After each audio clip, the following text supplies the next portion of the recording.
Okay. Again, it's the year 2026 on Earth 4 in our story. And if it changes in what I have written in the margins, I'll be sure to let you know so everybody is on the same wave. 6 a.m. came far too soon for the blue duplex in Mississauga, Ontario. Lucas Green got ready in the bathroom, purposefully using extra hair gel and making 2 extra blonde spikes at the top of his forehead. Julie and Jane had left hours earlier with the minivan, so as he walked to the driveway, he went straight to the garage. Grabbing the car cover and shaking it violently so it billowed above his head, Lucas discarded the cover to the back of the garage. Opening the door and sitting in the driver's seat, Lucas started the Shelby. The sound of lightning and thunder together echoed down the neighborhood.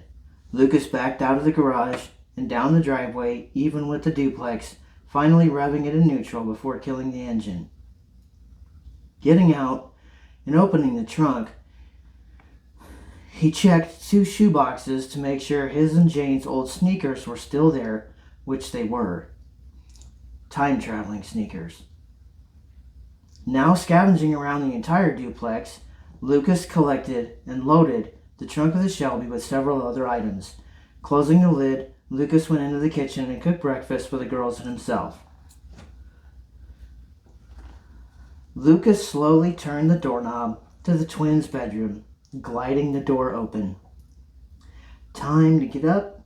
This is recording. Time to get up. This is a recording. Using a simple and yet melodic sing-song voice, Lucas repeated this until the girls showed signs of life. Breakfast is ready and we need to talk. See you downstairs, said Lucas, closing the door. Emmeline got out of her bed and Emery pulled the covers over her face, staying in her bed. Expertly balancing on one foot, Emmeline prodded her sister bodily with the other foot, saying, "Get up, Smelly. Dad said talk." From under the covers, Emery replied, "That just means Mom is sleeping on Julie's side of the house until he apologizes for some stupid argument." Emmeline wasn't listening, but admiring their everything ballerina themed bedroom. "Are you getting up?" asked Emmeline. "Nope," came up from underneath Emery's covers. "Fine," said Emmeline. "I'm telling Dad you're using unconstructive language." Emery's covers exploded into the air, and she said, "No, you won't." Lucas was in the kitchen, sitting at the breakfast bar, audibly counting to himself. 4, 3, 2. Suddenly, noise like a herd of stampeding wildebeests came rushing at him from upstairs and across the house. It was the twins, chasing each other through the house to reach the kitchen. "Good morning, Daddy. Good morning, Daddy," said the twins, echoing each other. Lucas responded, "Good morning. Please sit and eat." All of them ate eggs, chocolate hazelnut toast, and cranberry juice. Everyone cleared their dishes, and finally Lucas asked, "So what did your Aunt Julie tell you about your mom and my old jobs?" The twins stared at each other before answering. Wackadoo stuff about outer space and dragons and spies?" Lucas rubbed his forehead, saying, "Yes, it is all totally wackadoo, yet also all completely true." Emmeline replied, "No, you and Mom work in insurance." "No," said Lucas. "That's our cover for the family." Emery piped up, "So is Aunt Julie really a waitress?" "Yes," said Lucas, "and a spy. That's her cover." The twins took turns whispering inaudibly for Lucas, but to each other before speaking in unison. "We want to be spies too, Daddy." Lucas stared at the ceiling while tapping at the bar top. "Girls," he said, "I have some news. Last night your aunt and Mom left because an agent we work with died in an accident. I don't have a lot of information yet." Emmeline asked, "What was their name?" Lucas replied, "Agent 1. Emery, using mock sign language at her dad, said, "No, Daddy, what was their real name?" waving her hands around rapidly. "His name was Agent 1. His clearance was so high that only a few people knew his real name. Plus, your mom and I destroyed so much property at the foundry that there's no way anyone's files survived. We only blew up all those buildings to release the White Dragon. Your mom found the Violet Dragon on the Fox planet. That's because she was searching for my crazy time-traveling doppelganger. You see, we needed the dragons to fly everybody into outer space. Also, before that, your mom single-handedly took down evil alien girls who secretly posed as the director and ran the foundry. Oh, plus one time Agent 1 threw your mom into a washing machine in the laundromat, but she forgave him because he brought her a sandwich that some mosquitoes flew in for her. Emery and Emmeline stared at their father for a few moments before asking, "Daddy, your hair is extra spiky today. Are you feeling okay?" The twins felt slightly uncomfortable in their mother's absence because this responsibility of that question did rightfully belong to Jane. "Right as rain," replied Lucas calmly. Both girls made jazzy finger movements at their foreheads while saying, "But it's extra spiky." Lucas sighed. "It's like my war paint." Both girls in unison sighed and said, "You shouldn't say that. It's cultural appropriation." Lucas raised the tone of his voice. "Get dressed. First one back gets the keys to the Shelby." As the wildebeest stampede started anew, Lucas took several paced breaths, walked outside, and sat in the front passenger seat of the Shelby. Inside the Frank Lloyd Wright house, Agents 3 and 2 sat with Julie and Jane trying to correctly recount the events of their last 24 hours. All the number agents had had Friday off work, and Agent 1 started drinking early, then taking the town car to purchase more. That's when Agent 1 struck another vehicle with a family, parents and a young girl. Agent 1, with no seatbelt, was ejected through the windshield and died. The parents were okay, but the girl was in critical condition. Local authorities and the foundry were investigating all avenues for the family's sake. Jane stared at the ceiling of her old kitchen and saw a guacamole stain from when she had made a fool of Agent 1. Through tears and gritted teeth, Jane said, "Damn it, 1." Emery and Emmeline tied getting back to the Shelby, and subsequently Lucas would not release the keys to either daughter, saying the following 2 words, "Tiebreaker." The twins squared up to each other and broke into an ultra-precise hand clap routine with perfect timing, chanting schoolyard lyrics. "Suck a lemon, eat a worm, kiss a boy to make him squirm, fight a giant, burn a witch, get your mind out of the ditch." By the final positions of their hands, Emmeline had won this round and was awarded the keys. Emery pushed the driver's seat forward and buckled herself in the rear. Emmeline sat down, buckled, and lightning and thunder again filled the driveway. Lucas twisted his torso to face both girls and raised both hands like the conductor of an orchestra, asking, "What's the number 1 rule with Mom's car?" The twins squealed, "Drive it like you stole it." Flicking his spiky blonde hair, Lucas calmly said, "Proceed." The Shelby sat still in the driveway, still causing lightning and thunder noises to echo around the street. Impatiently, Emery tapped Emmeline's shoulder, saying, "Drive, dum-dum."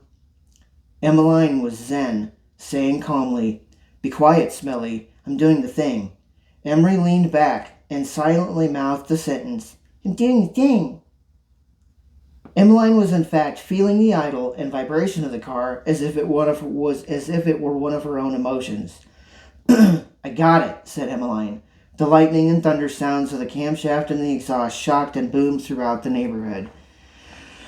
The tires gripped the concrete, the frame of the car lifted, and with the precision of a movie stunt studio driver, Emmeline slid the clutch out and the Shelby launched in reverse towards the street. Executing a perfect L-turn and shifting, the Shelby rocketed down the street and past intersections. Completely unconcerned with the method of his daughter's driving, Lucas said, "Well done." The Greens had been teaching the twins how to drive the 1966 Shelby GT350 since they were 11 years old. They were not, however, allowed to drive the violet minivan. Emery, from the back seat, had her sister Emmeline's number, and Emery shouted, "You can open your eyes now, dum-dum." Okay, Smelly, replied Emmeline, who at that moment literally just opened her eyes since starting the engine.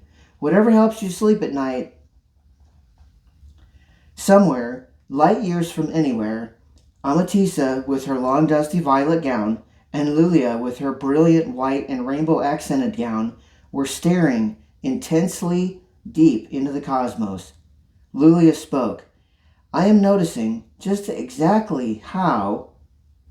Amatista interrupted her sister. Extraordinary these girls are in every way.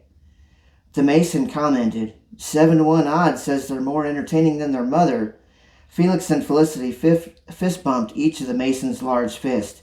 Doug grabbed the Mason's shoulder, saying out loud, Shame on you! Then leaning in to whisper to him, 10-to-1 odds. Amatista said, Such vulgarity! In Mississauga, Ontario, the morning sun was at that perfectly annoying angle at which it's always blinded one's peripheral vision. Since both girls had taken a turn waking as many residents in town as possible, Lucas drove to a gas station and was filling the tank.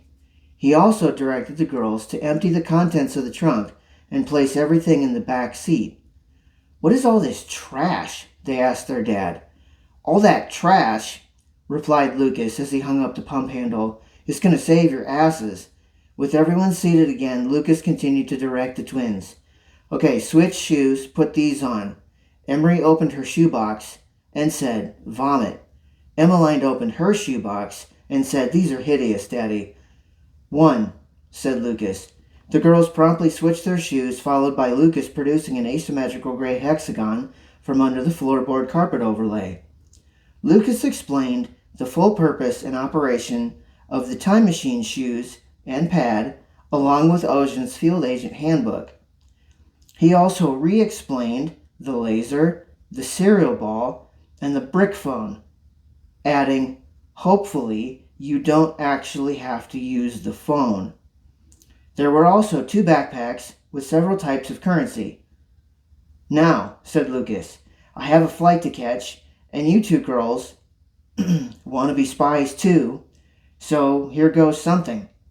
This gas station was already on the edge of town, so Lucas aggressively grabbed the road and steered toward the highway. The twins shrieked with delight, watching everything blur past them, raven hair flying.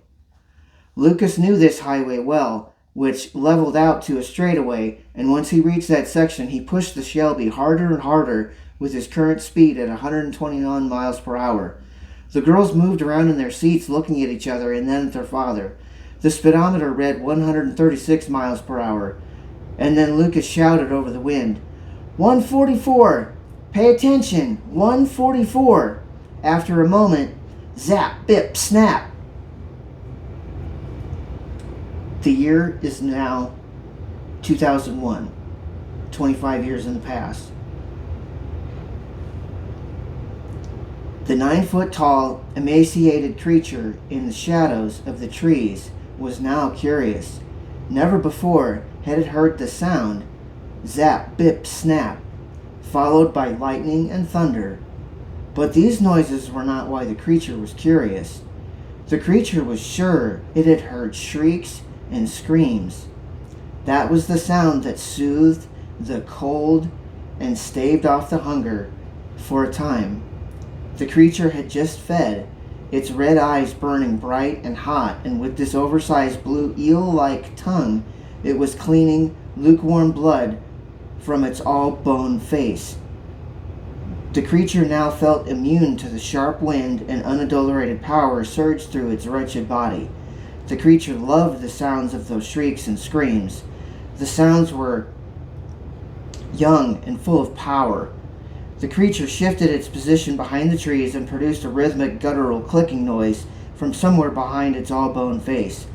The creature now turned its head to the shadow of deer antlers twisted across the forest floor. Makapitu, king of all Wendigos, was now hunting Emery and Emmeline. Lucas slowed the Shelby and parked on a runaway lane off the highway. As the 3 stood in the cold air, Lucas whipped his head to the side and turned, causing the girls to question his actions. Lucas, staring intently at a heavily wooded area on the opposite side of the highway, waved at the twins for silence. Satisfied after a few moments, Lucas said, "It's just a buck with a large rack." Emery and Emmeline shrieked, "Deer!" Lucas turned round again and, while pointing, said, "Girls, look up." At first the twins saw nothing but pale blue sky, then a small glimmer that looked out of place. As the glimmer grew from a pin spot, getting wider and brighter, it shifted direction and it was multicolored like a child's finger painting streak. Lucas, Emery, and Emmeline grabbed the collars of their jackets and pulled them tight around their necks. Squinting narrowly, the trio watched as four objects hurtled through the atmosphere. Emmeline nervously questioned the whole situation. "Daddy?" Reassuringly, Lucas said, "It's okay, they're friendly." As if challenging Lucas, Emery asked, "They?"